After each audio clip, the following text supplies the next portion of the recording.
역경 37. 풍화 가인 리하 손상 대상전 상활 풍자 화출 가인 군자이언 유물 이행 유항 바람이 내꾀의 불로부터 나오고 있는 모습이 가인께의 모습이다. 내면에서 축적된 밝은 덕이 밖으로 미치는 모습이다.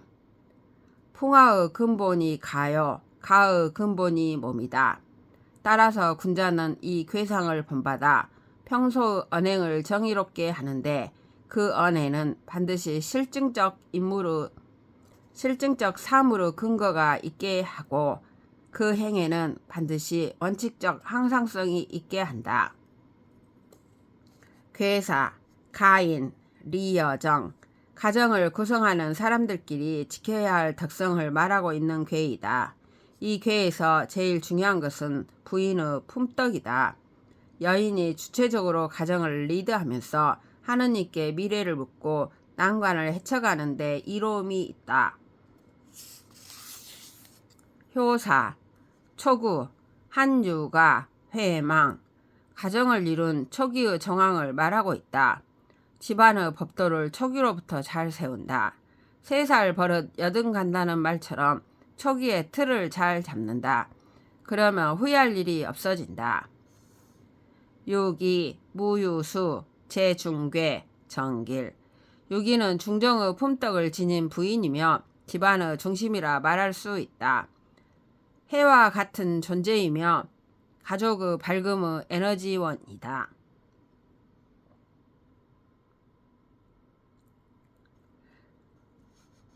이 여인은 독단적으로 매사를 완수해버리는 짓을 하지 않는다. 그리고 집안에서 음식을 만들어 가족의 화목을 이룬다. 밥은 생명의 근원이다. 이 여인은 가정의 미래에 관해 끊임없이 질문하고 기도한다. 이 여인은 점으로써 가인의 주도권을 잡는다. 이런 여인의 집안은 매사가 길하다. 9.3. 가인 학학 회려 길 부자 히히 종린 9.3은 융통성 없는 엄부이다. 과강부중하여 너무 지독하게 엄격한 룰을 세워 집안 사람들을 다룬다. 가인들이 삼복더위에 숨을 헉헉 내쉬듯이 고통스러워한다. 9.3의 군자여 근원적으로 그대의 엄격성을 반성하라. 그리하면 집안에 기운이 찾아오리라. 그런데 이와는 반대로 너무 느슨한 분위기를 생각해 볼 수 있다. 남자의 교율의 구속이 없이 엄마와 아들이 하루 종일 철없이 히덕거린다. 이런 집안에는 겉으로는 화기애애한 듯이 보이지만 끝내 후회할 일만 생긴다. 자애와 엄격은 공존해야 할 음양의 특성이다.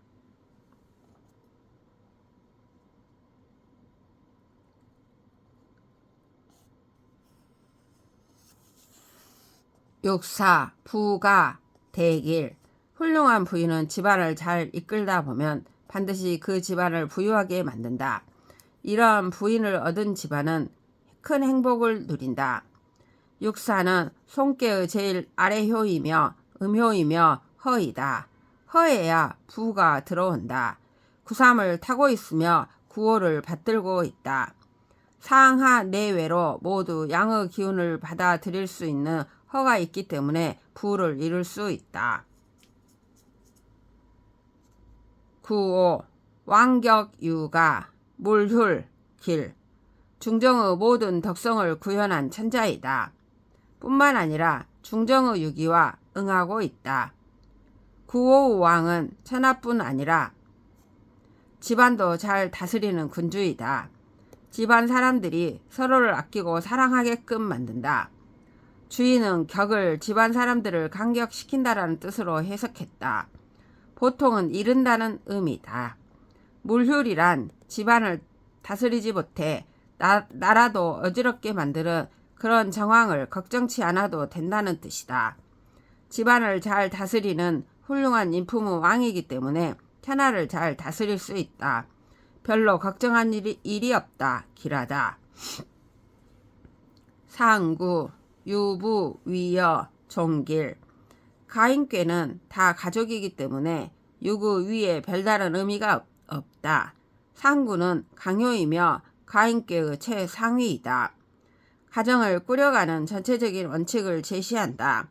그것은 유부와 위여를 동시에 유지하는 것이다. 유부는 성실과 아낌이며 위여는 이엄과 형식적 질서이다. 이 양자가 변주법적으로 기량하고 상생할 때 가정은 최상의 가치를 바란다. 끝내 길하다. 38. 화택규 태하 리상.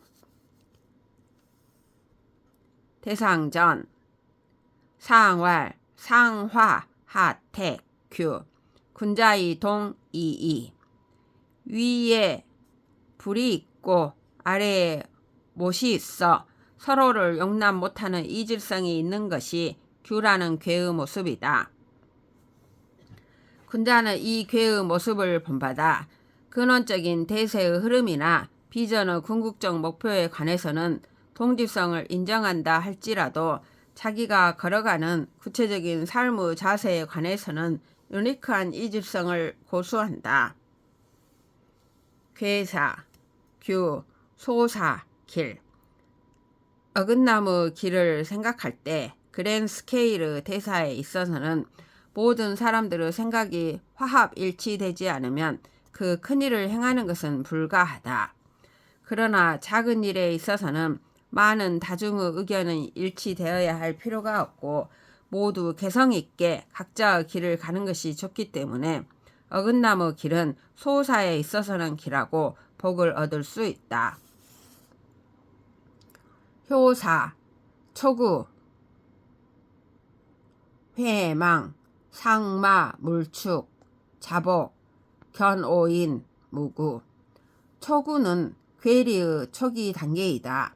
인생의 과정에서 우리는 기대로부터의 어긋남, 인간들의 배반과 같은 괴리의 사태를 반드시 체험한다.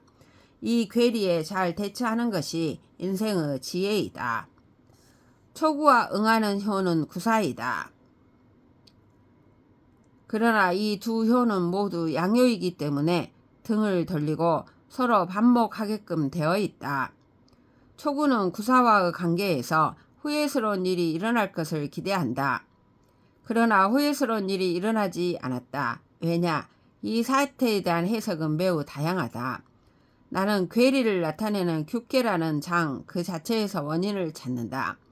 규계이기 때문에 등 돌리게 되어 있는 자들이 서로 소통하는 상식에 어긋나는 사태가 발생하기도 한다는 것이다. 우리 삶의 아이러니의 한 측면이다. 여기 상마라는 표현은 사랑하는 그 무엇을 잃는다. 갈 수 있는 수단을 상실한다는 뜻이다.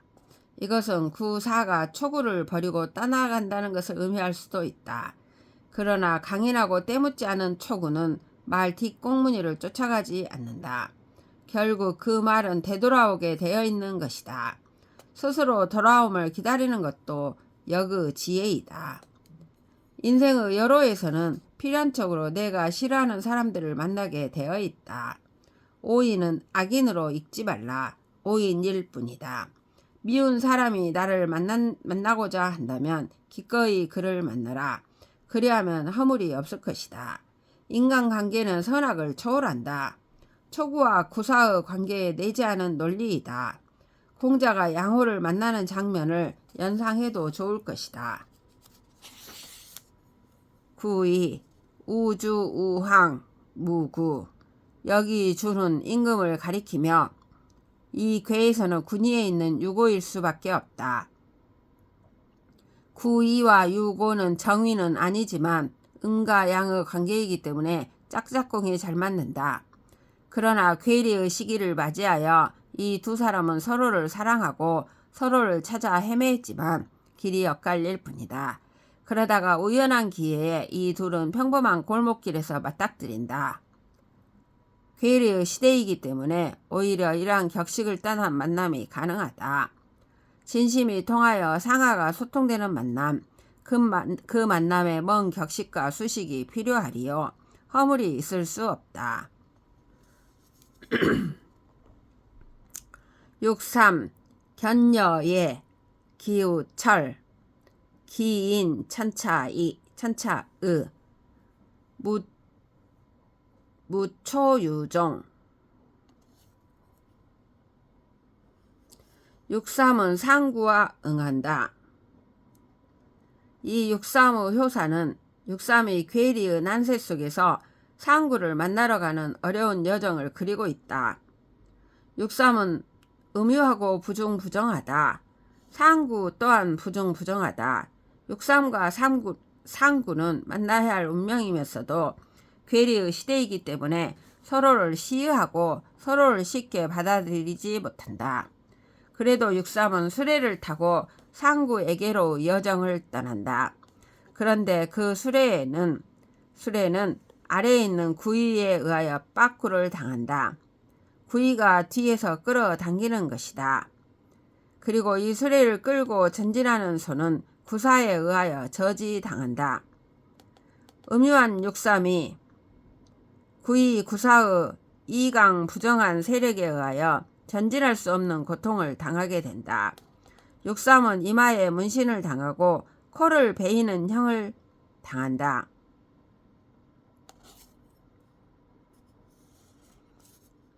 고난의 극치이다. 그러나 결국 진심과 본의의 성실함은 승리하게 되어 있다. 63에게는 이상을 향한 전진이 있다. 초기에는 아군이 가득하지만 결국 나중에는 유종의 미가 있게 된다. 고난 끝에 상구와 만난다. 괴리의 시대에 어렵게 소통을 만들어가는 사람들의 이야기이다. 구사, 규고, 우원부, 교부, 려, 무구.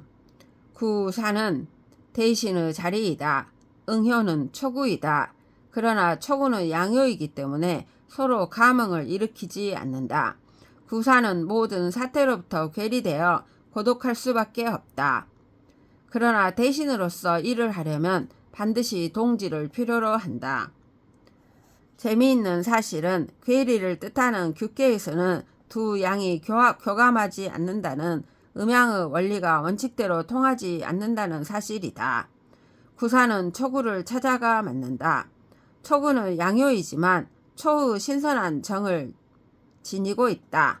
타락하지 않는 리더십이 있는 이 신선한 사나이를 원부라고 표현했다. 구사는 원부를 만난다. 그리고 마음을 터놓고 진심을 토로한다. 서로 믿음이 생긴다. 양효끼리라도 힘을 합쳐 이 괴리된 상태를 극복해야 한다고 호소한다. 괴리된 세상에서 오히려 이러한 합심이 이루어진다. 위험은 많이 도사리고 있다. 그러나 진정의 교감이 있는 상태에서는 위험이 닥칠수록 오히려 허물이 없다. 6. 회망, 벌종, 서부, 왕, 하구. 6는 부정하다. 그러면서 전의의 책임을 지니고 있으니 후회할 일이 생길 수밖에 없다. 그러나 유순하면서도 중의 덕성을 지니고 있으며 구의와 응한다. 강건하고 중용의 덕이 있는 구의의 도움을 얻을 수 있기 때문에 괴리한 상황에서도 후회할 일은 생기지 않는다. 구의와 의기 투합하는 상태를 기질이 같은 동종의 친구와 부드럽게 돼지살을 씹는다라고 표현했다. 이렇게 의기 투합하는 상태에서 모험을 시도하면 무슨 장애가 이들을 가로막겠는가? 무슨 허물이 있겠는가? 상구, 규고, 견시부도, 제귀일거, 선장지호, 후탈지호, 비구, 홍구, 왕우우, 즉길. 상구는 63과 정응하니 결코 고도같다고 말할 수 없다. 그러나 간극하며 명이 과하고 시의심이 가득하여 인정에 위배되는 짓을 많이 한다. 그래서 상위에서 고립되어 있다. 상구 효사는 63의 효사와의 연관 속에서 해석되어야 한다. 63은 상구를 향해 소가 끄는 수레를 몰았다. 그러나 구이가 뒤를 잡아당기고 구사가 소를 저지시켰다. 상구는 곤란을 무릅쓰고 자기에게 다가오는 육삼을 도와줄 생각을 하지 않는다. 의혹은 눈초리로 바라본다. 그래서 수레를 끄는 소가 마치 진흙 구덩이에서 뒹굴고 있는 더러운 돼지처럼 보인다. 그리고 사람을 싣고 오는 수레가 마치 귀신을 한 수레 가득 싣고 오는 것처럼 보인다. 피해 망상에 걸린 상구는 먼저 활을 당긴다. 그러나 육사무 수레가 가까이 다가오자 그것이 착각임을 깨닫는다. 얼른 팽팽하게 당겼던 활줄을 느슨하게 놓는다.